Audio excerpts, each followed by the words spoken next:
Welcome to the Real Estate Guys radio program. I'm your host, Robert Helms. Today, a lot is changing in real estate, and one of the big changes we see is the changing role of the real estate professionals that help us. Real estate investors can benefit from their expertise, market knowledge, and relationships.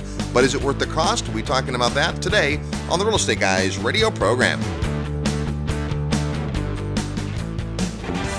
If you've been listening to the Real Estate Guys for a while, then you've heard about the legendary Investor Summit. Simply put, it's the highest level event we do, and the content, faculty, and attendees are amazing. If you're serious about taking your real estate investment to the next level, consider joining us. You'll spend an entire week with like-minded investors, world-class educators, and real-world professionals. And you'll have a blast. It all begins April 6, 2018 in Fort Lauderdale. Some alumni have already booked more than half of the cabins, but public registration is now open. So visit realestateguysradio.com and click the tab that says Summit to learn more. We spend 2 days on land learning and networking, then jump aboard a luxury cruise ship for more classes, roundtable discussions, great dinner conversations, and a ton of fun. Go to realestateguysradio.com and click Summit and make plans to spend a week with the Real Estate Guys and an all-star faculty on the 16th Annual Investors Summit at Sea. Welcome to the Real Estate Guys radio show. I'm your host, Robert Helms. With me, as usual, financial strategist co-host Russell Gray. Hey, Robert. Also, this week, it is our long-term contributor, real estate broker, and real estate investor in 7 different decades, Bob Helms. Gentlemen, what a pleasure to be once again on the Real Estate Guys Network. Absolutely. And as we get ready for a new year, 2 things. First of all, welcome to Dallas, Texas listeners. You may have no idea who the Real Estate Guys are, but we've been broadcasting on conventional radio for 20 years, just now in Dallas, Texas. So great to be here. Last few weeks, we've been talking about the bubbles. We talked the week before that about setting your real estate goals moving forward. And this week, I thought since we had you here, Bob, we'd spend some time talking about one of the most crucial relationships we have, and that's our agent and broker relationships. There are lots of reasons to use a real estate broker or agent. And today, by the way, we'll be using those terms interchangeably. When you hear the term realtor, that is a member of the National Association of Realtors. That's not a title you can use unless you are a member. But when we say real estate agent, that's generally a licensing level. A real estate broker is a higher licensing level. It varies all over. And because we have listeners in more than 190 countries, there's markets where there is no legal requirement. But today, when we say agent or broker, here's what we mean. The person representing you for a fee in the purchase or the sale of a property. So with that said, this caught our eye. An article came out about a study that was done. And there were several of these studies. I remember when we were practicing real estate actively, Bob, we saw several of these studies that came out that showed time and time again, you made more money and netted more money as a seller of a single family home by using a broker than by not. And that was just a lot of studies that we saw over the years. This study just came out in November by Collateral Analytics, a leading real estate research firm. 2 economists with real estate background and experience, Michael Sklarz and Norm Miller, put together this study based on more than 1.3 million home sales in a variety of markets, 770 different zip codes in the U.S., avoiding the bubble markets and the doldrum markets. So they stayed out of highly inflated real estate markets, and they stayed out of the markets where it takes 3 years to sell a property, and focused on places like Dallas, Virginia, even parts of Los Angeles, to come up with their findings, which basically say the same thing. A real estate agent can net you more than selling it on your own. That's an interesting point, that we're still getting the same result, even though the technology and the opportunity and the interface with agents has changed notably. Part of this is about the data explosion. Interestingly enough, one of the companies that we talk about is Zillow Corporation. Zillow Corporation has been around for about 11 years, originally founded by a couple of Microsoft guys in Seattle. No surprise, because what Zillow offers is the most comprehensive database on those sales from which those statistics arrive. And they've also offered a lot of other services, making the search for real estate much more friendly for your average user who could consider doing all this, and often does, without a realtor at all. So that's part of what we're going to talk about today is what does the agent do in a transaction, and does it make sense to use an agent when I can just go on Trulia or Yahoo Homes or Realtor.com and find out all the information I need? Well, I think it really starts with just taking a look at the kind of the history of and role of a real estate agent. It's evolved, like a lot of things have. You know, I'm old enough to remember, and this is really going to show how old I am. And Bob, you'll remember this. Robert, you might remember this too. But I remember getting up in the morning and going out to the porch, and there would be bottles of milk that had been delivered by the milkman.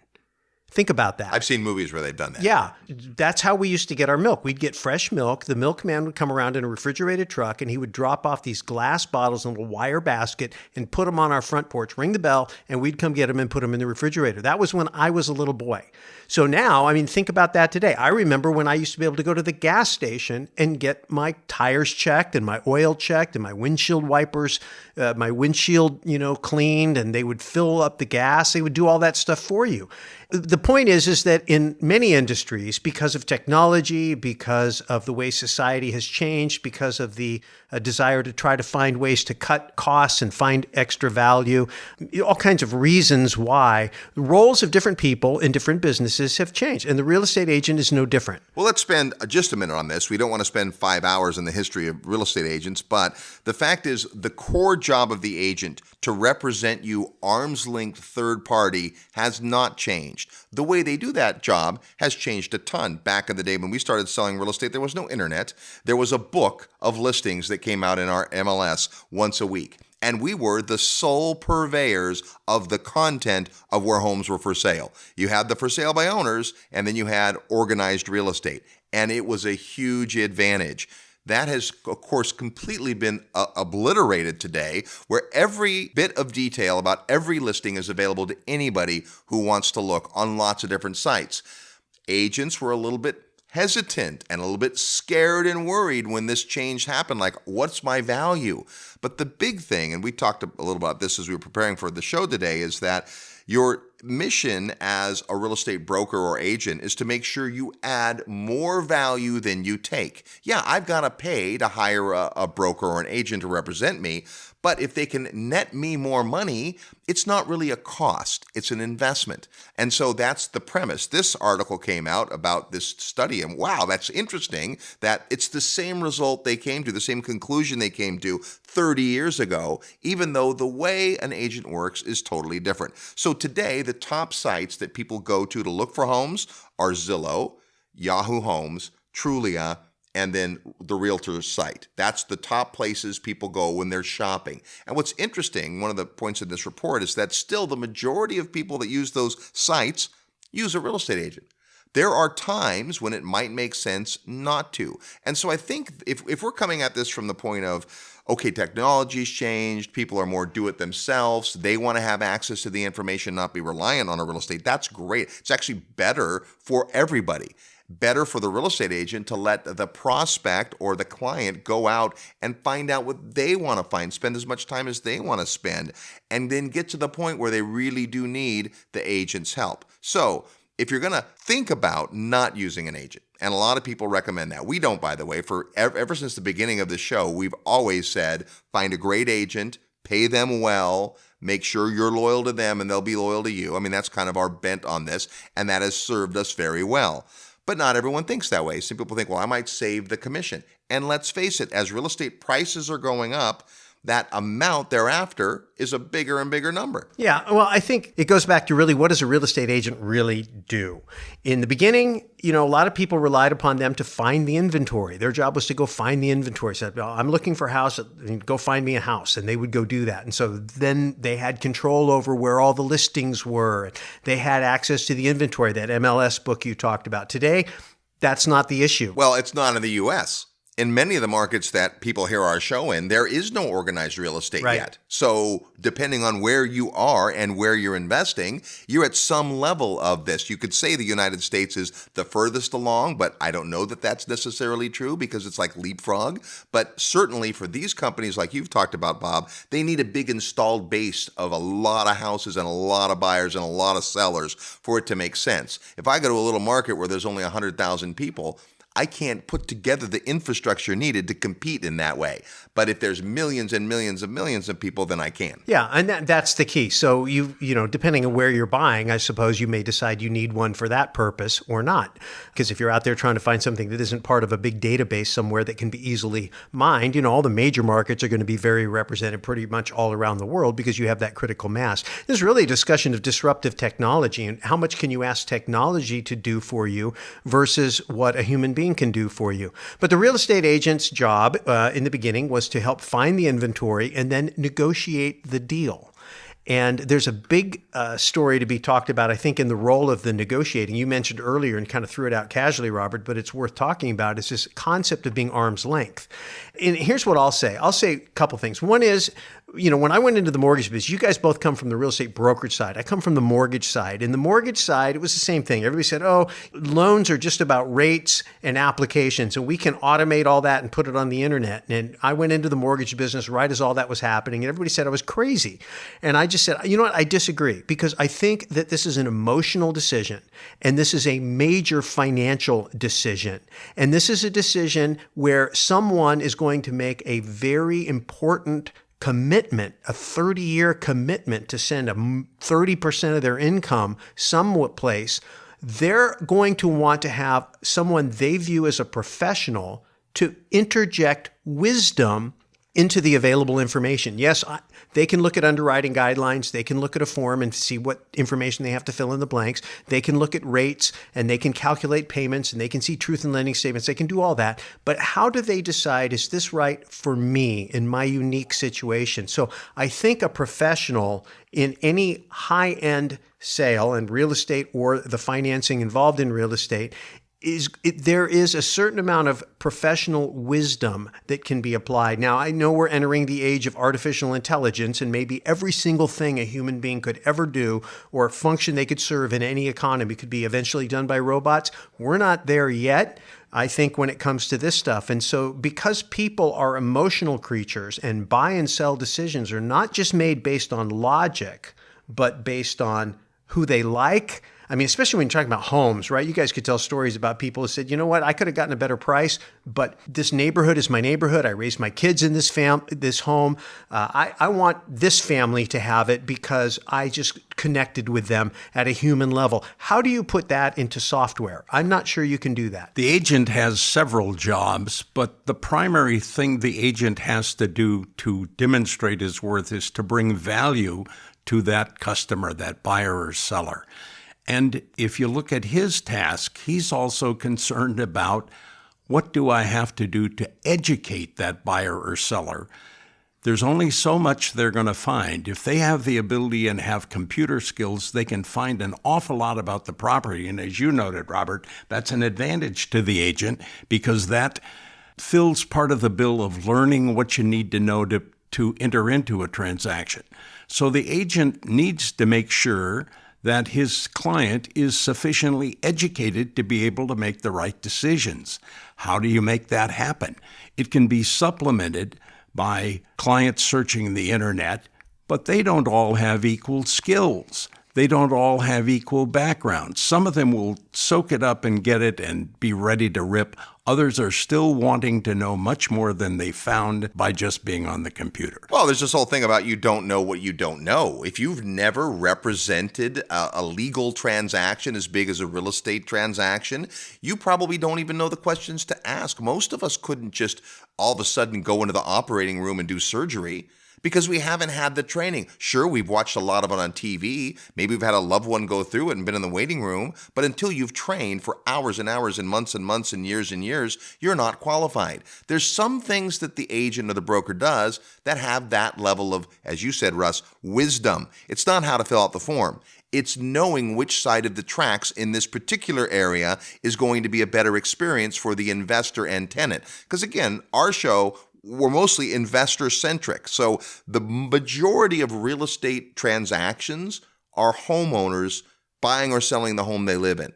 That's a little different than the person who's investing for the ROI and for the gain and so forth. But still, we rely as investors, I think, even more so on broker and agent expertise, knowledge, and relationship. So let's just step back and talk about what does an agent do. They're going to represent you legally. There's a legal contract, and there's many pitfalls and laws and local customs that they know about that you may not know about. Number two, they're going to represent you third party, that arm's length. Here's why that's important.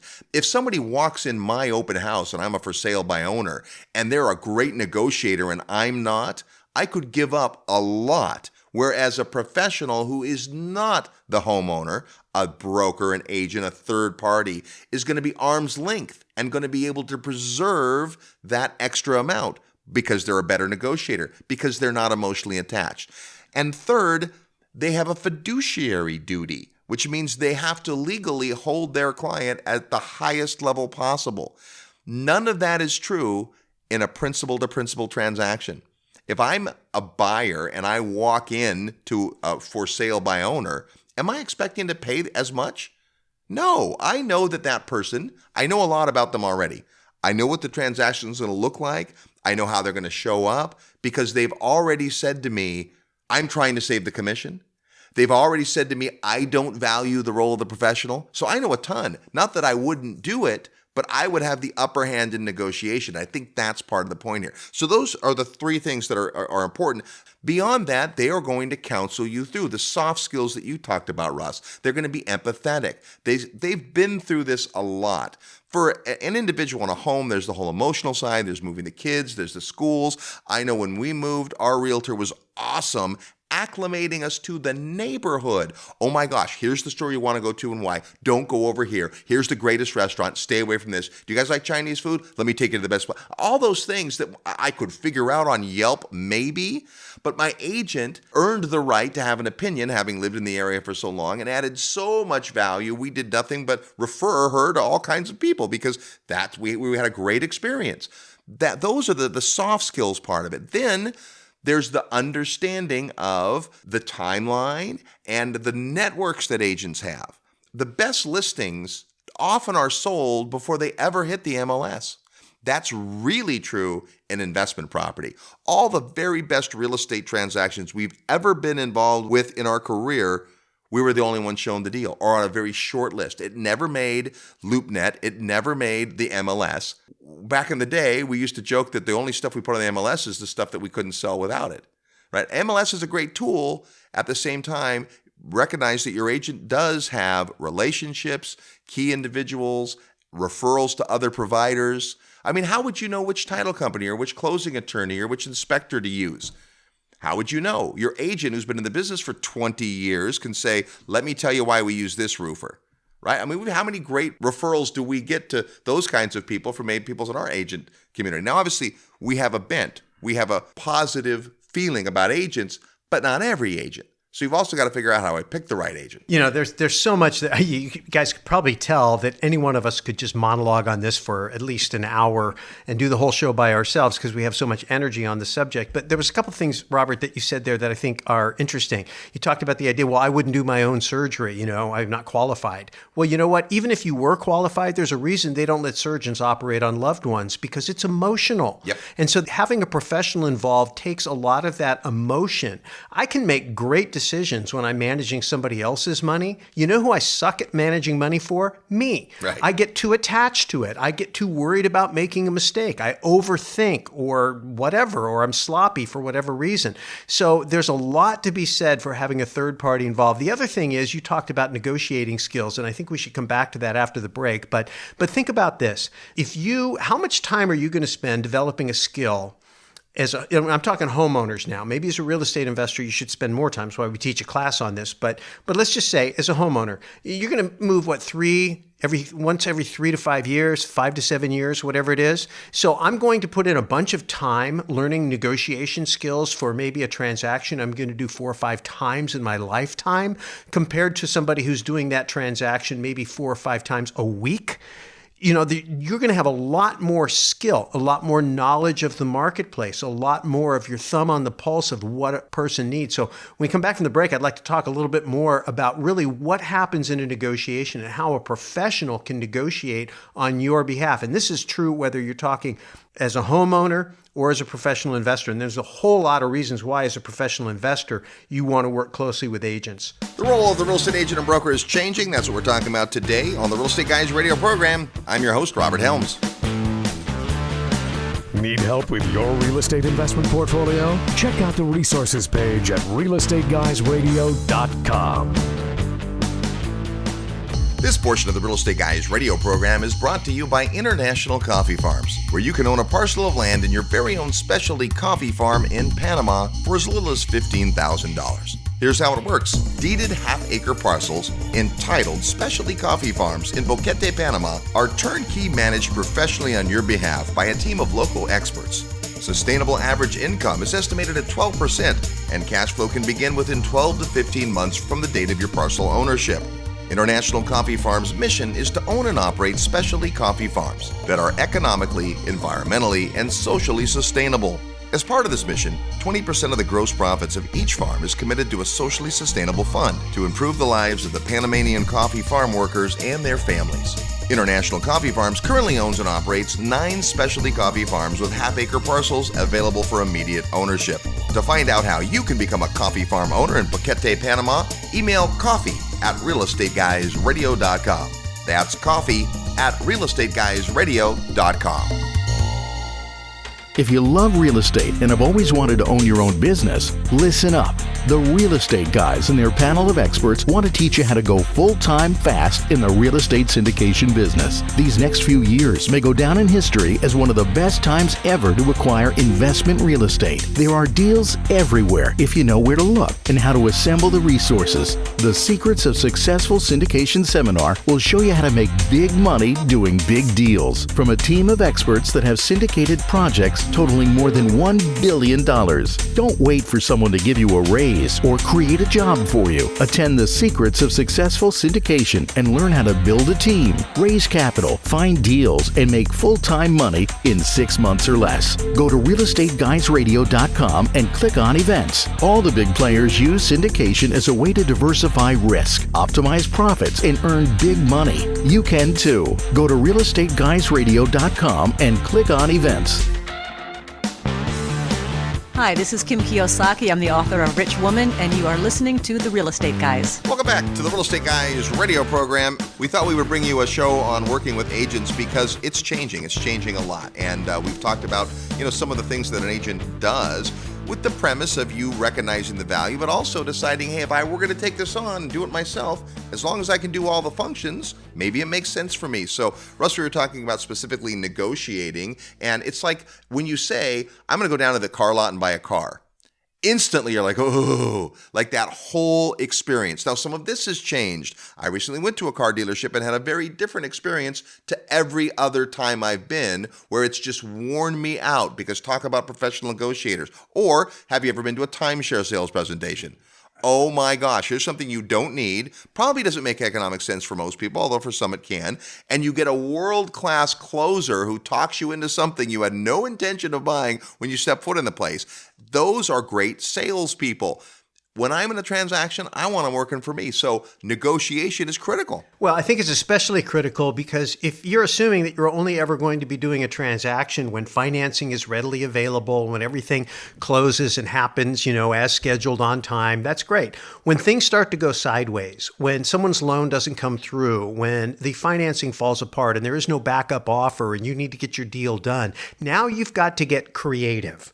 And how do you get creative if you have zero experience in putting together creative deals? How do you figure out how to negotiate with someone who has an emotional reaction to a negative event?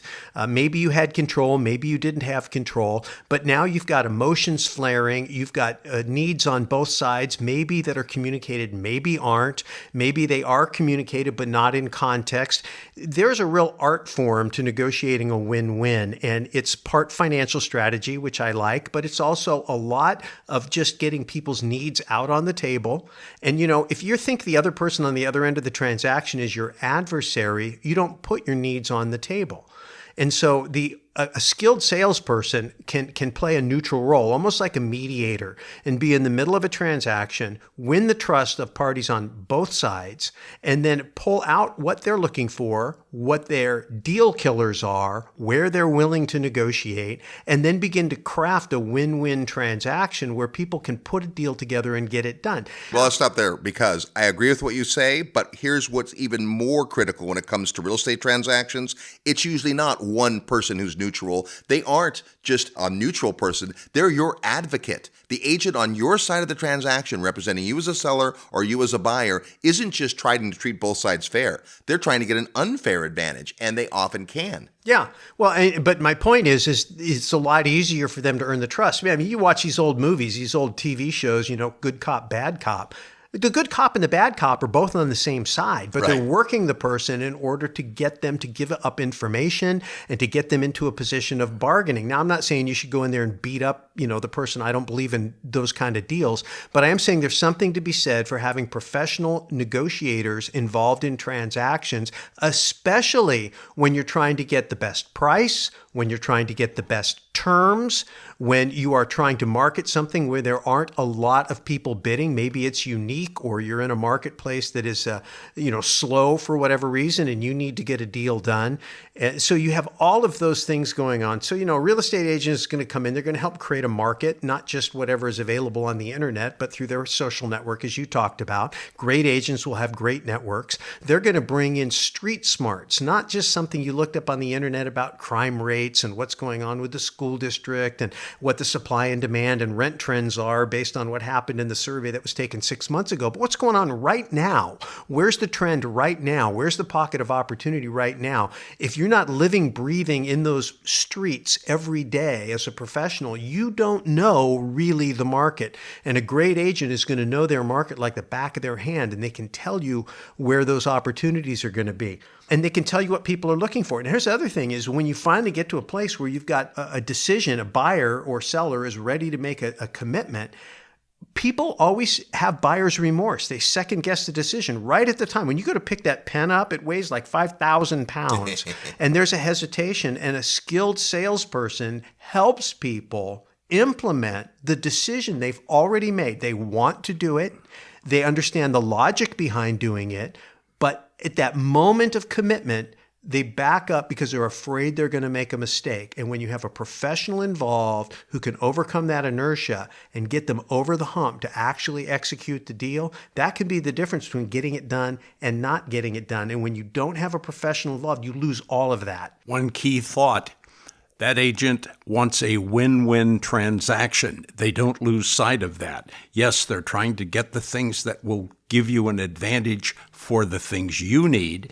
They also have to consider what the other party needs, but the ultimate goal is to get a transaction that works for both parties and, as much as possible, a win-win outcome. It's interesting because we think that two people on the two sides of the table want opposite things, but it's really not true.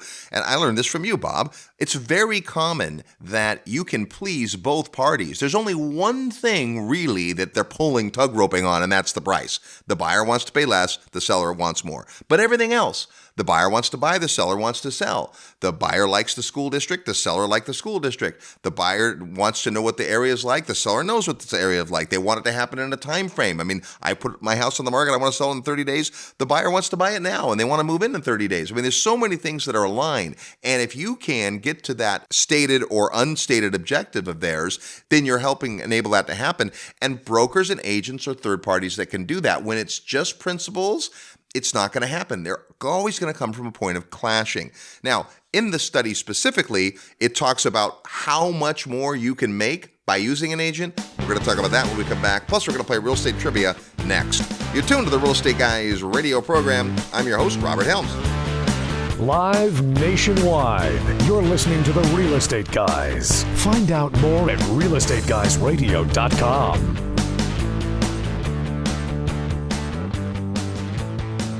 Hi, this is Garrett Sutton, Robert Kiyosaki's asset protection attorney and the author of Loopholes of Real Estate and Start Your Own Corporation.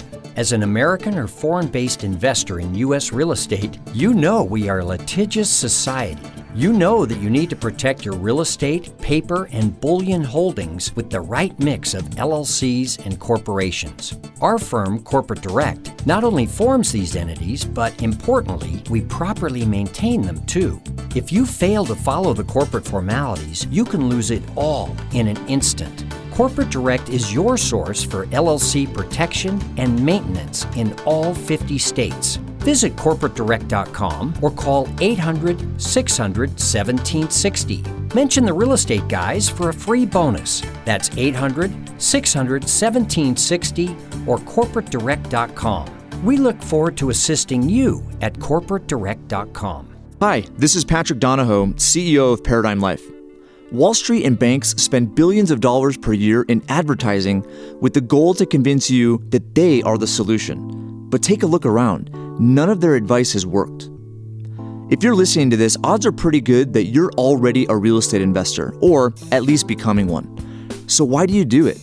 Is it to hedge inflation, the tax benefits, or maybe it's to get your money away from Wall Street? It's because of these benefits and so many more that I created the Real Estate Investor's Guide to the Perpetual Wealth Strategy. When you combine successful real estate investing with the Perpetual Wealth Strategy, you have the recipe for what has helped the wealthy to establish their financial well-being for decades. You can download the Real Estate Investor's Guide to the Perpetual Wealth Strategy today by clicking the Resources tab on the Real Estate Guys Radio homepage. Don't wait, go download it now. Hi, this is Anthony Melchiori from Hotel Impossible, and you're listening to The Real Estate Guys. Welcome back to the Real Estate Guys radio program. It's the most wonderful time of the year. We hope you're having an amazing time with friends and family and loved ones. And we're talking today about people that can become trusted advisors and friends and really part of our network. We're big believers in team. We're talking about the important role and changing role of the real estate agent, our broker. Before we continue that discussion, it's time to play Real Estate Trivia. Your chance to win a prize based on your knowledge, or at least your ability to guess. Today we've got a real estate trivia question that, of course, has something to do with this time of year. And as soon as you hear it and think you know the answer, send us your best guess to trivia@realestateguysradio.com. Trivia@realestateguysradio.com. Here's what you need to include: your name, the answer to the question, and your physical mailing address. Because if you're the first person with the right answer, we're going to send you a copy of the brand new 20th anniversary edition of Rich Dad, Poor Dad. Our friend Robert Kiyosaki has gone back and amplified this book. He's enhanced it. It's we just went through reading it. It's funny, I first read the book in Hawaii years ago, so I was back in Hawaii and read it again, the 20th anniversary. In fact, I sent a picture to Robert of me reading the book by the pool, and he said, well, you've got great taste in reading materials, my friend. Anyway, that book can be yours, and whether you've read the book already, you're going to want to read the 20th anniversary edition. Great stuff from Robert Kiyosaki. Last week on the show, we talked about real estate bubbles and what you can do to be proactive about that. We asked this: name the world's largest canyon. And the big hint is it's not the Grand Canyon. Well, the answer is it's in Tibet. It's the Sangpo Canyon, which actually holds the title as the planet's biggest and deepest canyon. The Grand Canyon is the runner-up. Here's our real estate trivia question for this week. What country is the North Pole in? What country is the North Pole part of? If you know or want to take a guess, send us your best guess to trivia@realestateguysradio.com. Include your name, the answer to the question, and your mailing address, and you could be the winner of the 20th anniversary edition of Rich Dad, Poor Dad. All you have to do is be the first with the right answer. What country is the North Pole in? That's today's real estate trivia question.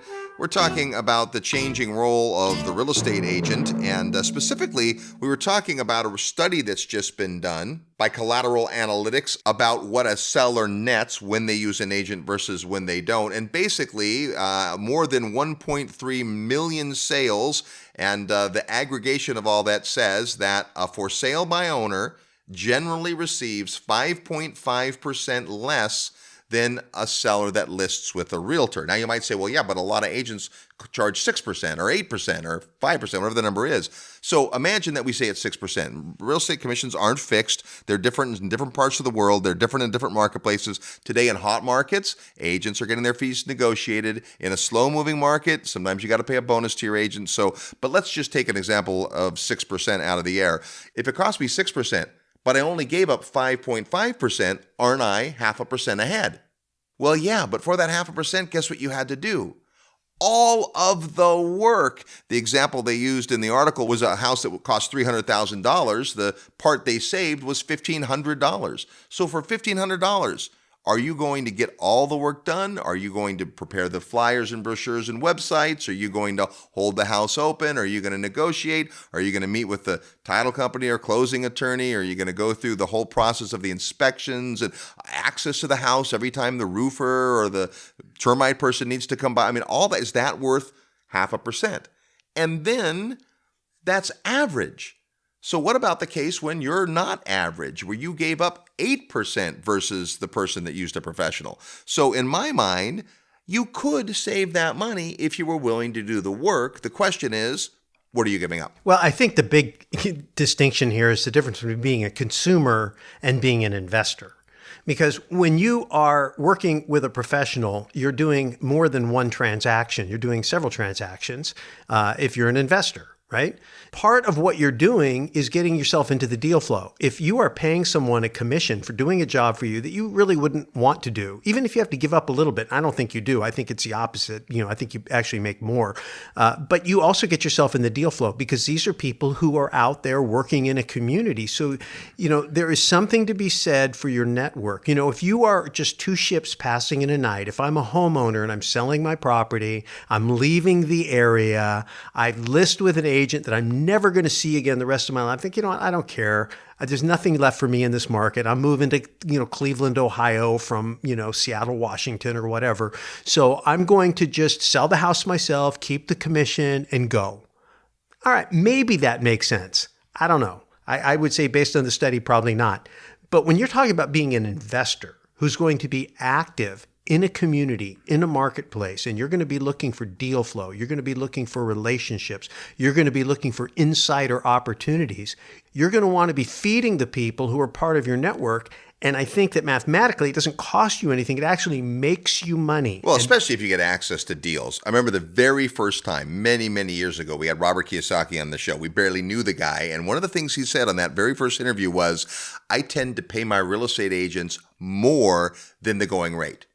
I'm like, really? More? He goes, oh yeah, because I want to be very first in line. When they get an amazing deal, I don't want them to put on the MLS. I want them to call me. You go to a crowded bar and you want to get in and they got the long line. You walk up and you throw a couple of 20s at the guy, you're in. Well, that's a way. The other way is if you're the guy that shows up every week, you just show your face. That's right. And you're in.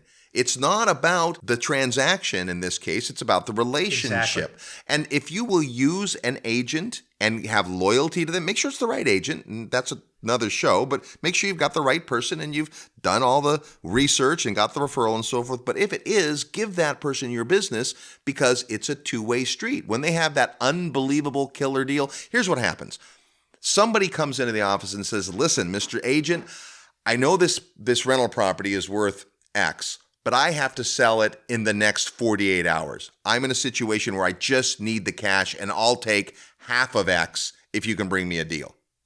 Agents have to be very careful before they would personally buy the property. There's a whole issue around that. But could they go to their database and say, listen, I've got a client with a need who can close this thing in 48 hours? I mean, I want to be on the receiving end of that. Does that happen? It just happened to a friend of mine 3 weeks ago, that very scenario. Now, in this case, he bought it, but he bought it with full disclosure and explained to the guy, listen, if I gave it more marketing time, I believe we could achieve your price of X or very close to it. But if you really need to be out, the only person I personally know that can do that fast enough is me. And he had his broker come up with all the disclosure statements, and the guy signed. The guy was happy as can be, and this guy got a great deal. Does that happen in real estate? All the time. You think they'll ever do another transaction together? All the time. Oh, absolutely. As soon as I'm on the receiving end of that phone call from that broker, I'm like, when's the next one? Keep it coming. I think the main point of this, as we're kind of winding down, is that it's really important for you to understand that your business as a professional real estate investor is to build a network of people who are going to feed you money, deals, information, and just have your back. And the way you do that is by having their back. And so if you have a transaction, if you need a real estate agent's commission to make your deal pencil, you probably don't have a real deal. And I think the argument here, obviously we're all very, very, very pro-agent for lots and lots of reasons. I wasn't an agent, so I don't have a dog in that hunt, but I am a big believer in using professionals if you want a professional job done. And I mean, even bigger proponent of making sure that when you want to infiltrate a marketplace, you have to build relationships with A players. And the way you get their attention is by being a great client and giving them what they need. If someone's holding themselves out in service, and I don't care, it can be a mortgage broker, it can be a property manager, it can be a general contractor, it can be a roofing inspector, it can be a title company, I don't care who it is, they're all connected. They all know everybody. They see all the deals, they see all the transactions. If you want to be in that network, then you need to find a way to ingratiate yourself to those people so that they want to see you happy. And the easiest way to do that is to hire them to do the work. You shouldn't hire them if they're not great, but you should happily pay them if they are, because you get a whole lot more than the service. You get the relationship, you get the network, you get the deal flow, you get the inside information, and all of those things that are really somewhat intangible, but extremely valuable in building your business. We're talking about the changing role of the real estate agent today with technology shifting and all of that. And some things are age-old and have stayed the same, and some are different. We'll talk about some of those different things when we come back. You tune to the Real Estate Guys radio program. I'm your host, Robert Helms. Real estate investment advice right in your mailbox. Sign up for the free Real Estate Guys newsletter at realestateguysradio.com. Worldwide demand is making coconuts one of the highest yielding cash crops available today. Coca-Cola, Pepsi, and many high net worth individuals have invested billions of dollars into coconuts for strong growth and solid long-term income. Yields could be as high as 18% or more per year. Capital appreciation and exceptional income for up to 60 long years could be an absolutely brilliant investment to pass on to future generations. For more information, qualified accredited investors should email coconuts@realestateguysradio.com. Diversify wisely with direct ownership of fully managed coconuts on prime farmland close to the beautiful Costa Rican border. Email coconuts@realestateguysradio.com. This announcement does not constitute either an offer to sell securities or a solicitation of an offer to purchase. Offering made by prospectus only. For more information, email coconuts@realestateguysradio.com. Forbes rated Memphis the best cash flow market in the nation. And our good friend Terry Kerr at Mid-South Home Buyers has been the premier turnkey rental property provider in Memphis for over 13 years. With an A+ rating from the Better Business Bureau, Terry has renovated over 750 houses. Real Estate Guys listeners have snapped up hundreds. Discover what these satisfied investors already know. Mid-South's properties are completely renovated with a 1-year warranty and a lifelong rental guarantee.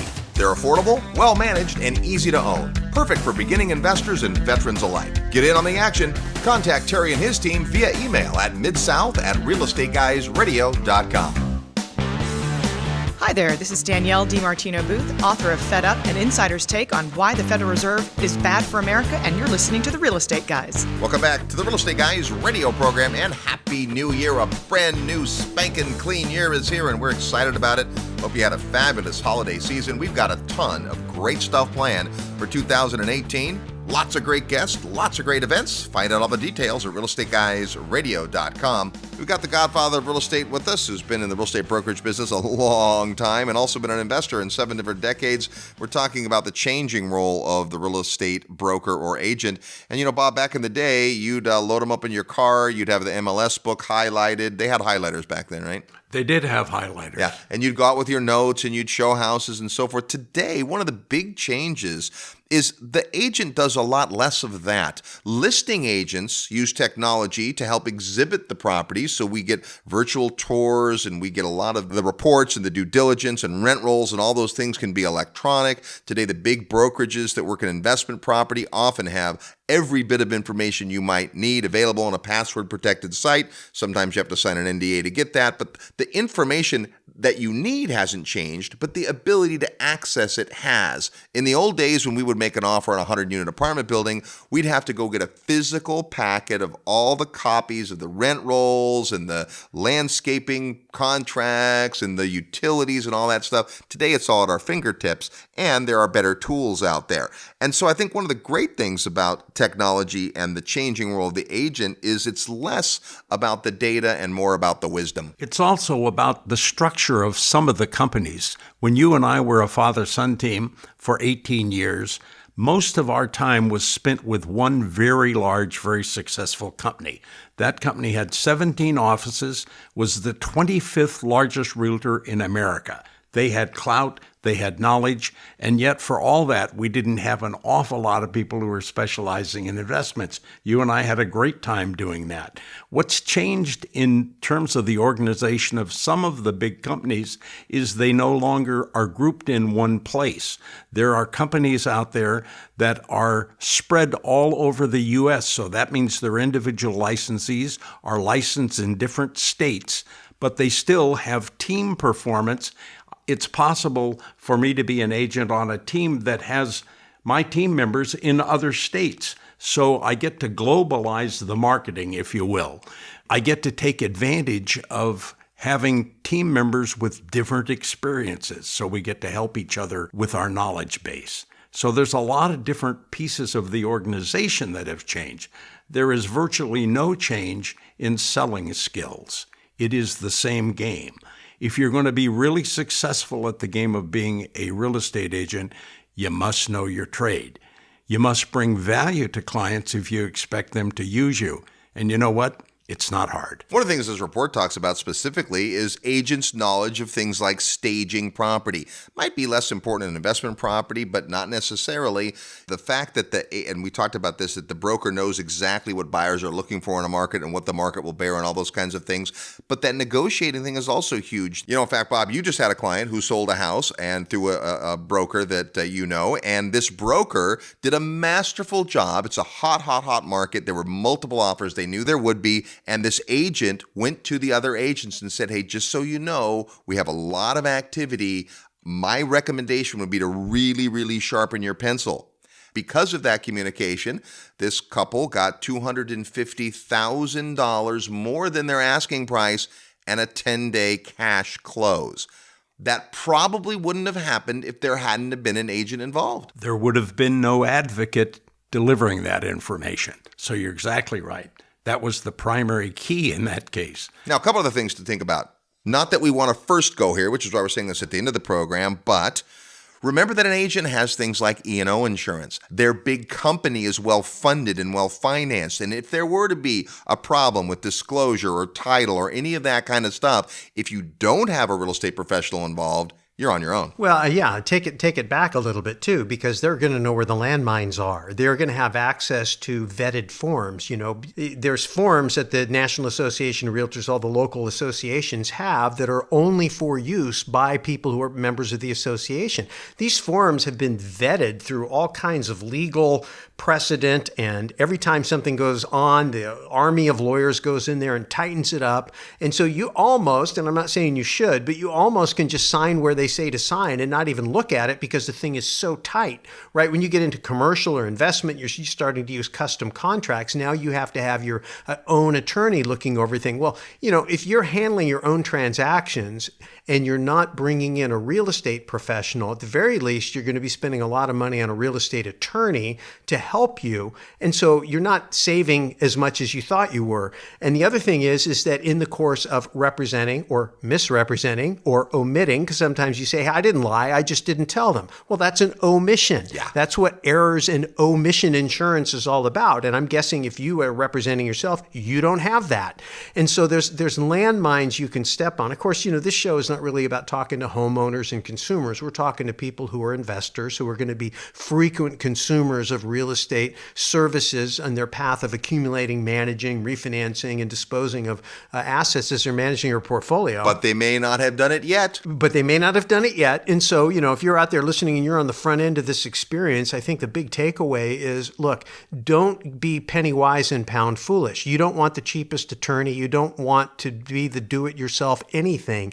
Your job is to do deals that have profit, that pay everybody. And if you have the right team, we have a good friend who says all the time, look, the best people don't cost you money, they make you money. Now, just because someone's expensive doesn't mean they're good, and just because someone's cheap doesn't mean they're bad. You have to do your homework on their skills. But most people can't get away with charging a decent rate in a marketplace very long if they aren't pretty good at what they do.